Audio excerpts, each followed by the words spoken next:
नमस्कार दोस्तों। आज मैं आपको सुनाने जा रही हूँ जैसी करनी वैसी भरनी। सीमा जी भूख से परेशान हो गई थी।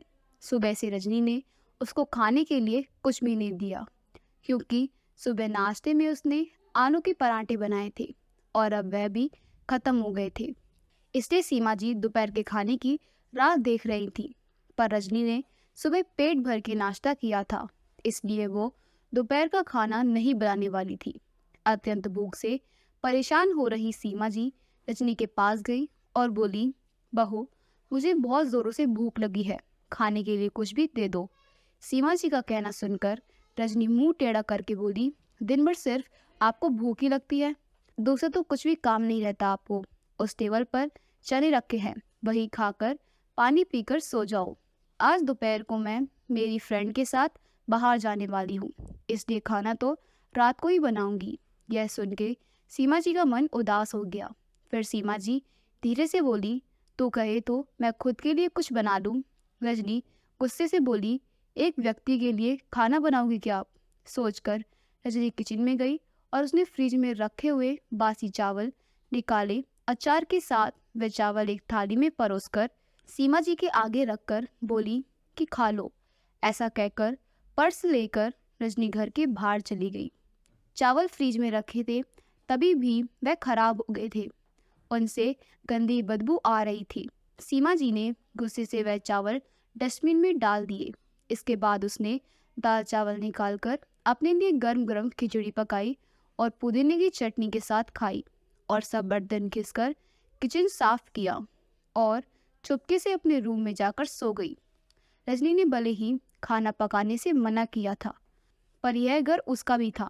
वह खुद का खाना खुद बना सकती है। दूसरे दिन सुबह सीमा जी अपने रूम में बैठी थी।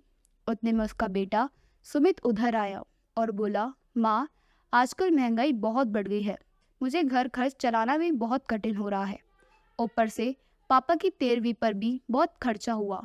माँ, मैं सोच रहा था कि एक रूम किराए पर दिया जाए, घर का किराया आने पर घर खर्च में थोड़ी मदद होगी। सीमा जी बोली, बेटा, तुझे जो ठीक लगेगा तू वही कर। उसके बाद सुमित गला साफ करते हुए बोला, माँ, तेरा रूम खाली कर दे और नीचे के छोटे रूम में शिफ्ट हो जा। उस छोटे रूम में टॉयलेट और बाथरूम नहीं है, तो उसे कोई किराए पर नहीं लेगा। सीमा जी चौंक गई और बोली, पर वह रूम छोटा है और वो तो स्टोर रूम है, मैं उधर रहूंगी तो टॉयलेट बाथरूम कैसे जाऊंगी? सुमित बोला, माँ, तू आंगन के टॉयलेट में जाया कर, तो घर ही रहती है ना। जिसको हम रूम किराए पर देने वाले हैं उसको तो सारी सुख सुविधाएं तो चाहिए ना। वैसे भी ये रूम बहुत बड़ा है, पापा के जाने के बाद तुझे इतने बड़े रूम की क्या जरूरत है? सीमा जी कुछ क्षण शांत रही और सोचने के बाद बोली, टेरेस पर जो रूम है वह भी हम किराए पर दे सकते हैं, उस रूम में भी सब सुख सुविधाएं हैं। उस पर सुमित बोला, नहीं माँ, वह रूम हम किराए पर नहीं दे सकते हैं, वह अपने मेहमानों के लिए रखा है। तुझे तो अच्छे से पता है कि रजनी के मायके वालों का आना जाना चालू रहता है, इसलिए एक्स्ट्रा रूम मेहमानों के लिए रखना पड़ेगा। सीमा जी जब समझ गई थी कि बेटे ने तो उसका ही रूम किराए पर देने का निर्णय लिया है, क्योंकि वह बुढ़ापे में बेटे और बहू पर आश्रित थी, इसलिए सुमित ने जो कहा उस पर सीमा जी ने ज्यादा विरोध नहीं किया। उसने अपना थोड़ा सामान लिया और छोटे रूम में शिफ्ट हो गई। उधर पुराने छोटे रूम में उसका जी उठ रहा था। तब भी वहां उस रूम में दिन काट रही थी। नया किराएदार आया था, सब पहले जैसा चल रहा था। घर में आए हुए किराएदार का नाम रोहित था, एक एनजीओ में काम करता था। वह हर रोज रजनी सुमित सीमा जी के साथ साथ कैसा सलूक करते थे वह देखता था। वह देखकर उसको बहुत बुरा लगता था। धीरे धीरे सीमा जी रोहित को अपने बेटे जैसा मानने लगी। रोहित भी आते जाते सीमा जी का हालचाल पूछा करता था और उसका ख्याल रखता था। सुमित और रजनी को सीमा जी से कुछ लेना देना नहीं था। रजनी बचा हुआ खाना उसके थाली में रखकर जाती और बेटा तो उसकी तरफ देखता भी नहीं था। सीमा जी तो पहले ही समझ चुकी थी कि उसका बेटा अब पहले जैसा नहीं रहा, वह बदल गया है। फिर भी वो आंखें बंद करके किसी पालतू पशु जैसी उस घर में रहती थी, क्योंकि बुढ़ापे में उसको दूसरे किसी का सहारा नहीं था। रोटी के 2 टुकड़ों के लिए उनके सहारे रहना पड़ रहा था। कभी कभी सीमा जी को बहुत रोना आता था। सीमा जी रोहित को अपने मन की बातें बताने लगी। उनके पति की मौत बेटे की लापरवाही से हुई थी, पर वो ज़्यादा नहीं बोल पा रही थी। जब पति काम पर जाते थे तब वे घर में हम दोनों का बहुत मान सम्मान मिलता था। जब वे काम करने में असमर्थ हो गए तब सुमित को उन्होंने घर खर्च में मदद किया कर ऐसा कहा। ये बातें सुमित के मन को बहुत लगी। जब तक पति घर चला रहे थे सुमित अपने सब पैसे बचा लेता था, पर अब शर्म से और मजबूरी में उसको घर खर्च चलाना पड़ रहा था। धीरे धीरे माँ बाप का खर्च उसको बोझ लग रहा था, लेकिन वह स्पष्ट रूप से कुछ भी नहीं कर सकता था। इस बीच पति का स्वास्थ्य बहुत बिगड़ गया और वह चल बसे। डॉक्टर के पास जाने से पता चला कि उनको निमोनिया हुआ था। डॉक्टर थोड़ी महंगी दवाई लिखकर देते थे, तो सुमित पैसे बचने चाहिए, इसलिए सुमित आधी दवाई लेकर आता था। शुरू में पति का स्वास्थ्य सुधर गया, तब सुमित ने उनकी गोलियां औषधि बंद कर दी थी।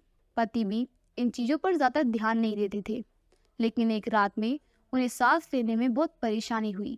सीमा जी बहुत घबरा गई और वह भाग भाग के गई और सुमित के कमरे का दरवाज़ा ठोकने लगी और कहने लगे कि पापा का स्वास्थ्य बहुत बिगड़ गया है, चल हम उन्हें डॉक्टर के पास लेकर जाते हैं। उस पर सुमित बोला, माँ मुझे अब सोने दे, मुझे बहुत नींद आ रही है, हम सुबह पापा को डॉक्टर के पास लेकर जाएंगे। ऐसा कहकर उसने दरवाज़ा बंद कर लिया था। सीमा जी रात भर पति के तकिए के पास चिंतित बैठी रहीं। कभी छाती को तेल लगाकर मालिश कर रही थी तो कभी भाप दे रही थी, पर भगवान को कुछ अलग स्वीकार था। सुबह तक उनकी मृत्यु हो गई थी। घर में कब्रिस्तान जैसी शांति थी। सुमित रोने का नाटक करने लगा। रजनी तो ऐसे रो रही थी कि उसके जैसे वास्तव में ससुर चले गए हैं। इस बात पर बहुत दुख हो रहा हो। सबसे ज्यादा धक्का लगा सिर्फ सीमा जी को, पर वह कुछ बोल नहीं पा रही थी। सीमा जी की आंखों से आंसू आ रहे थे और उसके होंठ थर-थर कांप रहे थे, जैसे कि वो कहना चाहती हो कि अब रोने का नाटक क्यों कर रहे हो, मेरे पति की मौत के आप दोनों जवाबदार हो। पर वह कुछ बोल नहीं पाई। क्रियाक्रम कर दिया गया। सीमा जी के दिमाग में हमेशा एक बात चलती थी, सुमित ने लापरवाही नहीं की होती तो आज मेरे पति जिंदा होते। उनकी मौत के बाद रजनी और सुमित का व्यवहार बहुत बदल गया था। सीमा जी को भी उनके व्यवहार की आदत पड़ गई थी, इसलिए वह उनकी तरफ से कोई भी अपेक्षा नहीं रखती थी, पर उसका मन उसे अंदर ही अंदर उसे खाए जा रहा था। ऐसी औलाद को सबक भी नहीं सिखा सकती। एक दिन उनका किराएदार रोहित उसके पास आया और सीमा जी को कुछ बातें उसने समझाई। वह बातें सुनकर सीमा जी के आंखों में एक नई उम्मीद जागी। दूसरे दिन सुबह सीमा जी रजनी और सुमित के पास आई और बोली, मुझे तुम दोनों से बहुत ज़रूरी बात करनी है। मुझे ऐसा लग रहा है कि तुम दोनों को मेरे साथ रहने में प्रॉब्लम है, इसलिए मैंने सोचा कि मैं वृद्धा आश्रम में रहूंगी। सीमा जी का कहना सुनकर रजनी बहुत खुश हो गई। सुमित ने थोड़ा दुखी होने का नाटक किया। फिर थोड़ी देर में सीमा जी ने उन दोनों के चेहरे के हाव भाव देखे और बोली, सुमित तुझे दुखी होने की ज़रूरत नहीं है और रजनी तुझे इतना खुश होने की ज़रूरत नहीं है। पहले मेरी सब बातें सुन लो। और सीमा जी हंसकर बोली, ये बातें सच्ची है कि वृद्धाश्रम में मैं रहूंगी, पर मैं इस घर से कहीं नहीं जाऊंगी। मैं इस घर को ही वृद्धा आश्रम बनाऊंगी। अब यहाँ तुम्हारे जैसे स्वार्थी बेटे और बहू यहाँ नहीं रहेंगे, मेरे जैसे बूढ़े लोग यहाँ रहेंगे। ये मेरा आखिरी निर्णय है। ये सुनकर सुमित और रजनी दोनों ही चौंक गए। सुमित और रजनी एक दूसरे की तरफ देखने लगे। उन दोनों ने सोचा था कि सीमा जी घर छोड़कर चली जाएंगी तो वह दोनों खुशी से रहेंगे। उनको लगा था कि अब उनको सीमा जी की जवाबदारी लेनी नहीं पड़ेगी, उसका ख्याल नहीं रखना पड़ेगा, पर इधर तो सब उल्टा हो गया था। सीमा जी का कहना सुनकर सुमित गुस्से से बोला, माँ तेरा दिमाग तो ठीक है ना, इस घर पर मेरा भी अधिकार है, फिर तू इस घर को कैसे वृद्ध आश्रम बना सकती है? तू भूल रहा है बेटा, अभी तक ये घर मेरे ही नाम पर है।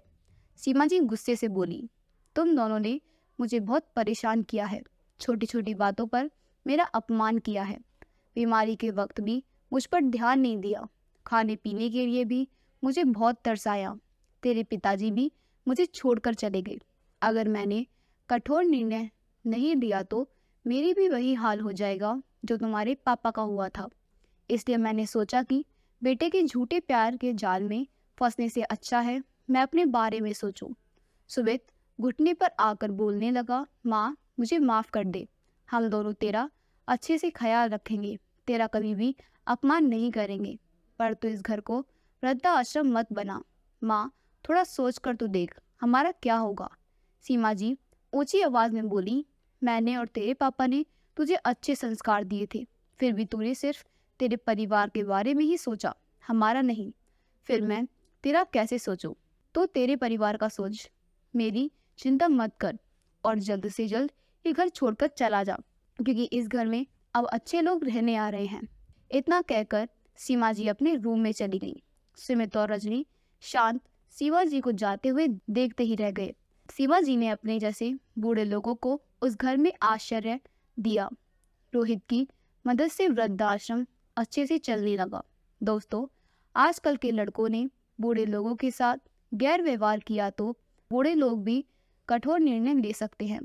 अगर आपको हमारी कहानी अच्छी लगी हो तो हमारी कहानी को लाइक करें, शेयर करें और अगर आप हमारे चैनल पर नए हैं तो हमारे चैनल को सब्सक्राइब कर दें।